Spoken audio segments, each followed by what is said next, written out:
बार बार आपका अपलाइन बोलता है नए नए सेंटर खोलो, वेन्यू मैनेज करो, ट्रेनिंग मैनेज करो, इसके बारे में बार बार आपका अपलाइन आपको समझाते रहता है। तो कैसे चलता है वो सिस्टम, आज हम उस पार्ट पे बात करेंगे। कैसे की जाती है सिस्टम की लॉन्चिंग, हम उसको समझने की कोशिश करेंगे। तो the first part is venue management. सबसे पहला पार्ट क्या है?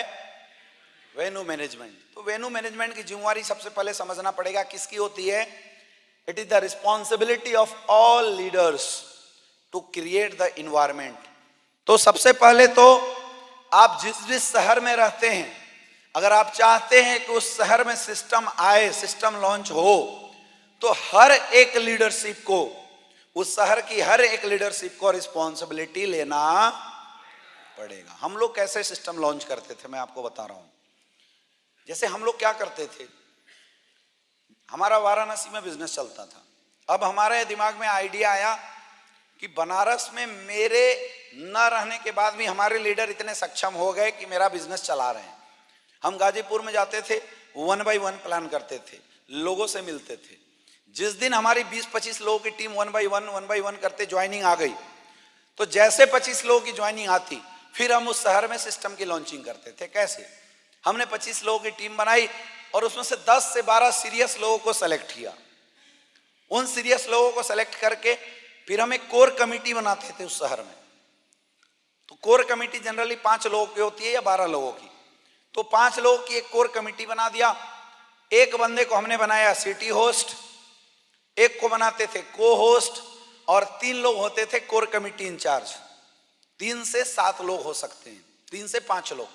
तो एक होता था सिटी होस्ट जो वहां का सीनियर लीडर था, जिसके माध्यम से हम सिस्टम चलाना चाहते हैं। दूसरा होता है को होस्ट, कि अगर पहला गायब तो दूसरा संभाल सकता है। और उसके बाद 3 से 5 लोग ऐसे होते हैं जो कोर कमेटी के मेंबर्स होते हैं। वो 5 लोग मिलकर ये प्लानिंग करते थे कि हमारा हर महीने का खर्चा कितना है। सपोज 20,000 का खर्चा है, तो 20,000 के खर्चा के लिए अपने को कितना किट निकालना पड़ेगा? लगभग 100 किट एक महीने के अंदर निकालना पड़ेगा। तो 100 किट 5 लोग 20-20 के हिसाब से पड़ता है। तो वो 5 लोग रिस्पॉन्सिबिलिटी होती थी 7 लोगों की, कि अपने अपने बिजनेस में 20-20 किट हर महीने निकाल के लेके आए। जो नहीं निकालता था हम उसको पेनाल्टी देते थे, और जो निकाल के लाता था उसको शाबाशी देते थे। तो इस तरीके से सबसे पहले हमारा क्या होता है, फंड मैनेज होता है। और तब हम उस शहर में 2 हॉल, एक हॉल सप्ताह में 8 दिन के लिए बुक करते हैं, फ्राइडे ट्रेनिंग के लिए और संडे सेमिनार के लिए। एवरी वीक फ्राइडे ट्रेनिंग और संडे सेमिनार। अब ये काम किसका है? ये काम है सिटी होस्ट का।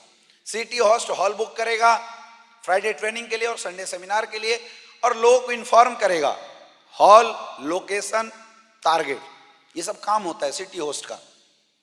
तो सिटी होस्ट इसकी जिम्मेवारी लेता था। अब हम लोगों को कैसे सिखा सकते हैं? हम सिखा इसलिए सकते थे क्योंकि वाराणसी में हमने खुद सिस्टम मैनेज किया था। जब तक आप खुद सिस्टम मैनेज नहीं करोगे तब तक आप दूसरे को सिखा नहीं सकते हो। हमारे संडे के सेमिनार में जब सेमिनार चालू होता था तो गेस्ट आते थे, हर गेस्ट की हम रजिस्ट्री करते थे। बाहर एक काउंटर पे रजिस्टर होता था, हर एक गेस्ट का नाम, नंबर, मोबाइल नंबर और किसके साथ आया है, किसका गेस्ट है, वो नोट डाउन करवाते थे, तभी एंट्री होने देते थे। और वो जिसके साथ आया उसका हम आई कार्ड जरूर चेक करते थे। वो आई कार्ड लेके है तो एंट्री फ्री, अगर आई कार्ड नहीं है तो हम उस पर पेनाल्टी लगाते थे, 200 रुपया, 250 रुपया, 100 रुपये पेनाल्टी लगाते थे। तो लोग आई कार्ड पहन के आते थे। हम ड्रेस कोड चेक करते थे कि जितने भी लीडर्स हैं प्रॉपर ड्रेस कोड में आए हैं नहीं आए। चाहे कोई कितना भी तुरम खान हो, अगर संडे के ट्रेनिंग में, संडे के सेमिनार में ड्रेस कोड पहन के नहीं आया तो हम उसको बाहर भगा देते थे। प्रॉपर मैनेजमेंट इसको बोलते हैं। सेम फ्राइडे की जब हमारी ट्रेनिंग होती थी तो फ्राइडे की ट्रेनिंग में भी हम लोग ऐसे ही मैनेज करते थे। सारे लोग आते थे, पहले रजिस्टर मेंटेन होता था, आज कितने लोग आए, सबकी एंट्री होती थी। और हम उससे ट्रैक करते थे कि कितने लोग कंटिन्यूअसली हमारे ज्वाइन हो रहे हैं और कितने लोग हमारे सिस्टम के पार्ट बन रहे हैं, मतलब हमारी फ्राइडे ट्रेनिंग को अटेंड कर रहे हैं। प्रॉपर लिखित मेंटेनेंस होता था, सब कुछ बताते थे। डिसिप्लिन, टाइम मैनेजमेंट, ये सब कुछ हमें सिखाना होता है।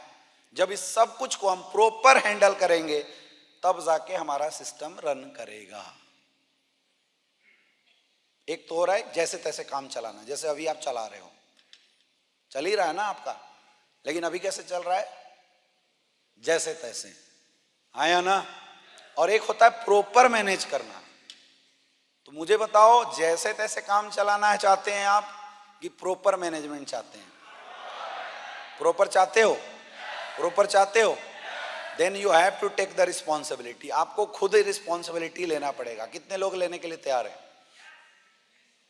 यहां से जाने के बाद जितने एमरल्ड एंड लेवल लीडर्स हैं, कसम खा के जाओ कि अगर बिजनेस करना है तो अपने शहर में सेंटर डेवलप करके बिजनेस करना है, सिस्टम डेवलप करके बिजनेस करना है, क्योंकि रफ्तार विदाउट सिस्टम नहीं आ पाएगी। घूम घूम के वेंडर जैसा कब तक माल बेचोगे? ये लोगों का बिजनेस है और लोग कनेक्ट होते हैं एक्टिविटी से। लोगों की भीड़, गैदरिंग, ये टोटली डिपेंड करती है गैदरिंग आदत के ऊपर।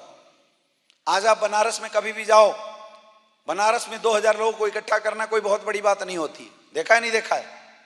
क्यों? क्योंकि बनारस वालों को 8 साल पहले से ही आदत डलवाया गया इकट्ठा होने की।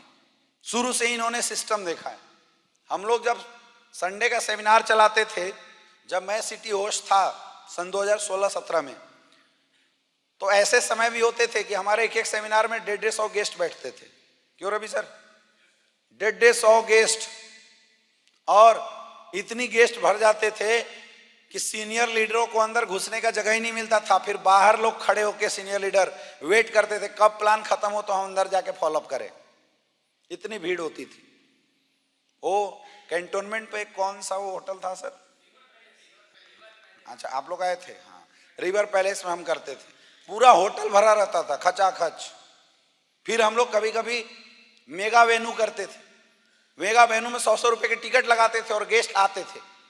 250-250, 500-500 गेस्ट बैठते थे। और फिर वहां पे हम क्लोजिंग भी किया करते थे। प्लान चलता था और क्लोजिंग भी करते थे। बनारस सिस्टम में हम लोगों ने सिस्टम के फंड से लोगों को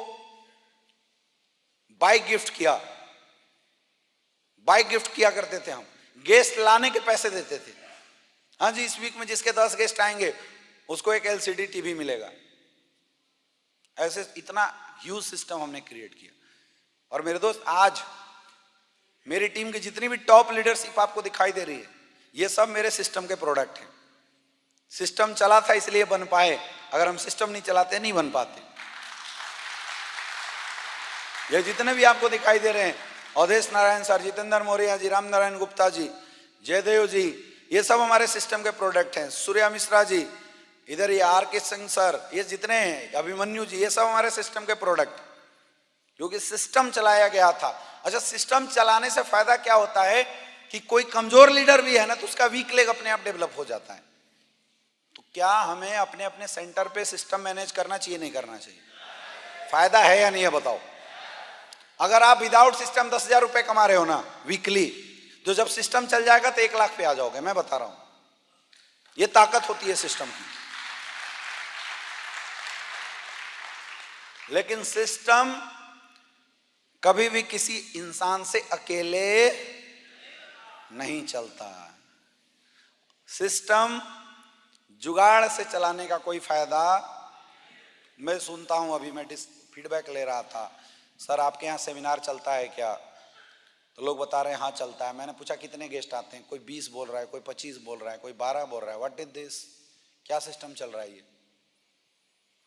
चलो ठीक है, शुरुआती में 12 आ रहे हैं, लेकिन 6 महीने बाद तो 120 आने चाहिए।